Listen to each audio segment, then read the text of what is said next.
Welcome back to another video. I'm That Tech Guy, and today we will be looking at the PlayStation Backbone to see if this can compare to the new PlayStation Portal. First, we are going to obviously unbox the Backbone and see what comes in the box. So let's get opened up.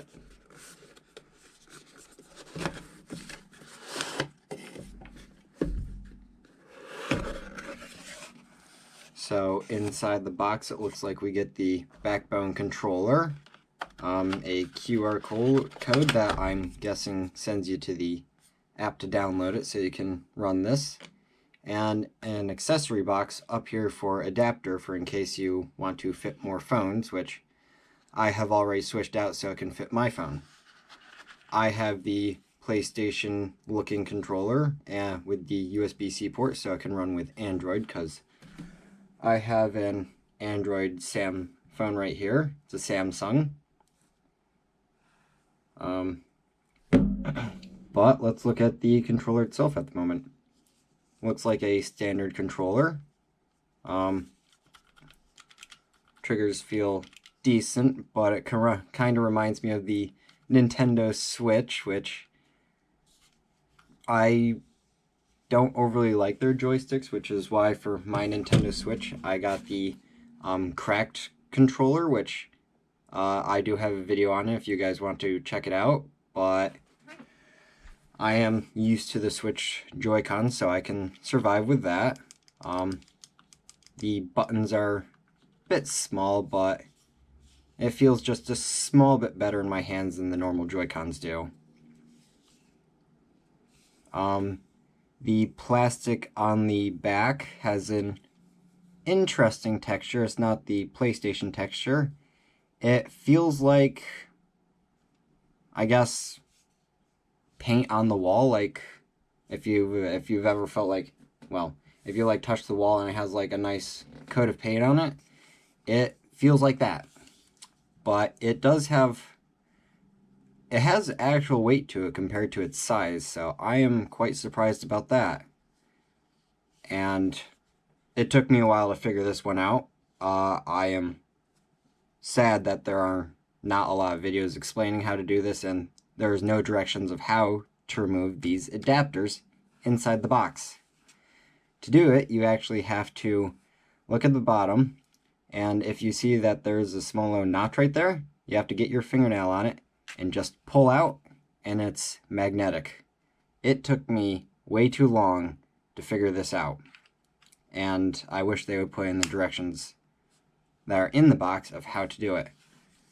But now let's move on to actually trying to turn it into a PlayStation Portal and seeing if it can match up to the $200 PlayStation Portal that they are selling. So to get the phone in here, you want to set the top of your phone at the top, pull it out, and then line up the USB-C port with the USB-C port on your phone, push in, and now it is connected. So let's get it set up. Okay, I do not think I am finding a Titanfall 2 match, so I don't actually know where the home button is. Oh, there it is.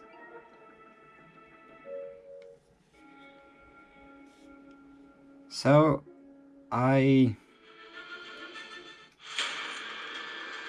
guess we can try a simple game of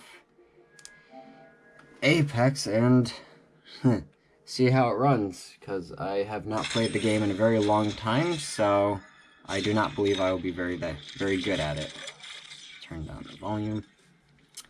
One more thing that I forgot to mention is that on the bottom you have a USB-C charging port, so you're able to charge your phone while using the Backbone. And on the other side you have a 3.5mm head jack.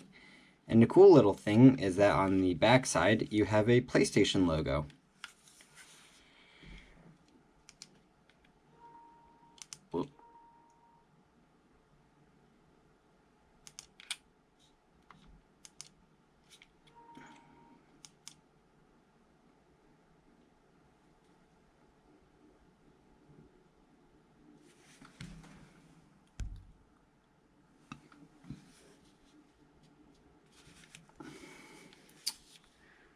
wow.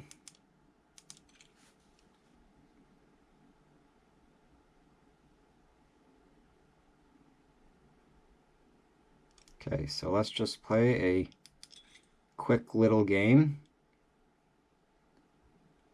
I have not been on this game for a very long time.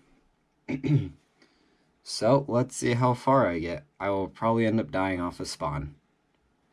But the quality looks good. I do not see much lagging between any of the screens. The responsiveness is quite well. So we will know the exact details when we're in a game and there's a lot more happening.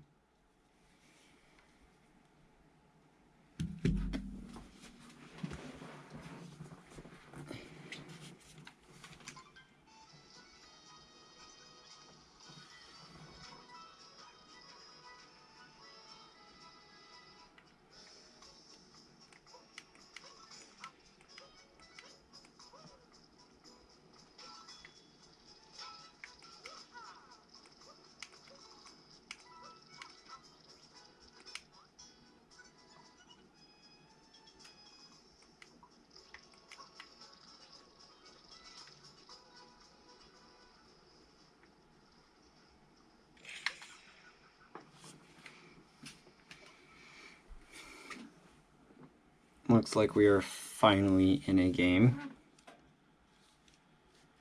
I still don't know how I feel about the triggers and the small joysticks, but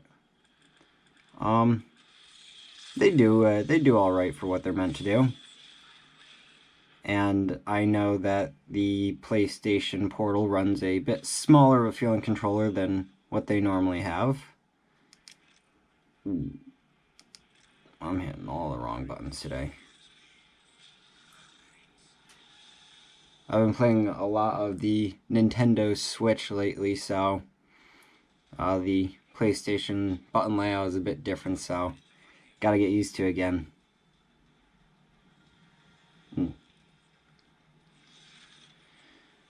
So looking around, it feels quite responsive. It looks good. Not a lot of lag. Helps that I'm sitting right next to my PlayStation 5.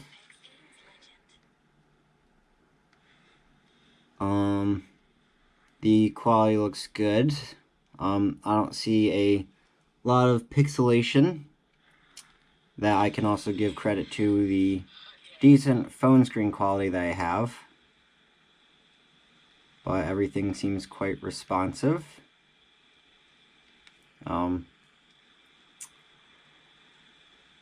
Every once in a while I feel a bit of a just lag behind and everything. So let's land. Everything is feeling good. Bit of lag while moving around, but that's alright. Maybe it's just my Wi-Fi. But it feels really good. So let's get to the summary. Okay, so my final feelings about it are, I believe this would be a good alternative to the PlayStation Portal if you don't want to spend $200 for a fancy, I guess, paperweight. Because either way, you still need to be near your PlayStation 5 console and be on the Wi-Fi to play any games from your PS5 console. So